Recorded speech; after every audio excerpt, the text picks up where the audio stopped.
झारखंड के स्वास्थ्य मंत्री बन्ना गुप्ता ने कहा, नक्सलियों द्वारा गुमला में आईडी ब्लास्ट कायराना कार्रवाई है। उन्होंने कहा कि नक्सलियों को बातचीत के रास्ते और मुख्य धारा में आना चाहिए। उनके ऐसे कार्रवाई से सरकार का मनोबल कम नहीं होगा। बन्ना गुप्ता ने कहा कि हम इस लोकतंत्र में वैलेट के ऊपर बुलेट को हावी नहीं होने देंगे। साथ ही नक्सलियों पर प्रतिक्रिया देते हुए कहा कि वर्तमान सरकार राज्य के सर्वांगीण विकास के लिए हर तरह से चरणबद्ध है, इसलिए कहीं भी ऐसी घटना को हम टॉलरेट नहीं करेंगे और ना ही सख्ती दिखाने से चूकेंगे, चाहे वो विधि व्यवस्था की बात हो या फिर उग्रवाद। बता दें कि गुमला में नक्सलियों द्वारा आईडी ब्लास्ट में घायल हुए जवान रोबिन्स कुमार को देखने रांची के मेडिका अस्पताल पहुंचे स्वास्थ्य मंत्री बन्ना गुप्ता ने उपरोक्त बातें कही। आखिर में उन्होंने ये भी कहा कि लोकतंत्र की व्यवस्था मजबूती के आधार पर चलती है और हमारा तंत्र ना कमजोर था, ना है और ना ही रहेगा। इसलिए तंत्र पर जब हमला होगा तो इसका माकूल जवाब दिया जाएगा। उसके पाँव काफ़ी जख्मी हैं और चिकित्सक उसको गहन चिकित्सक कक्ष में रखे हैं और उम्मीद है कि वो जल्दी सकुशल हो जाएंगे। लेकिन मैं ये समझता हूँ कि ये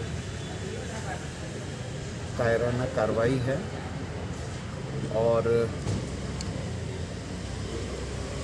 नक्सलियों को बातचीत के रास्ते आना चाहिए, मुख्य धारा में आना चाहिए। इस तरह के नृशंस कार्रवाई से राज्य सरकार का मनोबल कभी कम नहीं होगा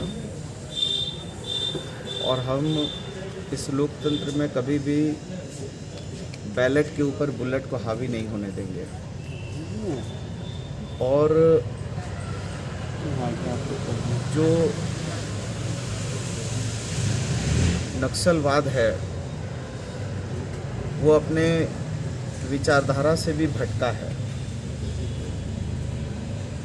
और मैं समझता हूं कि आदरणीय हेमंत सोरेन जी के नेतृत्व वाली सरकार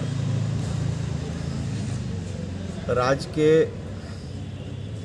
हर कोने में सर्वांगीण विकास करने के लिए वचनबद्ध है और कहीं पर भी हम ऐसी घटनाओं को ना टॉलरेट करेंगे और ना ही ऐसी घटनाओं में हम सख्ती दिखाने से चूकेंगे।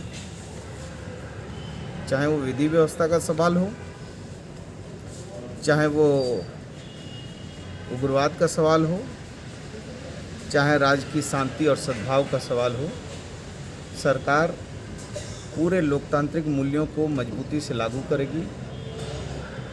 और लोकतंत्र चलता है, लोक चलता है नीति और नैतिकता के आधार पर और तंत्र जो है व्यवस्था चलती है मजबूती के आधार पर। तो कहीं पर भी तंत्र जो है हमारा कमज़ोर न था, न है और न रहेगा और तंत्र पर हमला यदि होता है तो माकूल जवाब दिया जाएगा।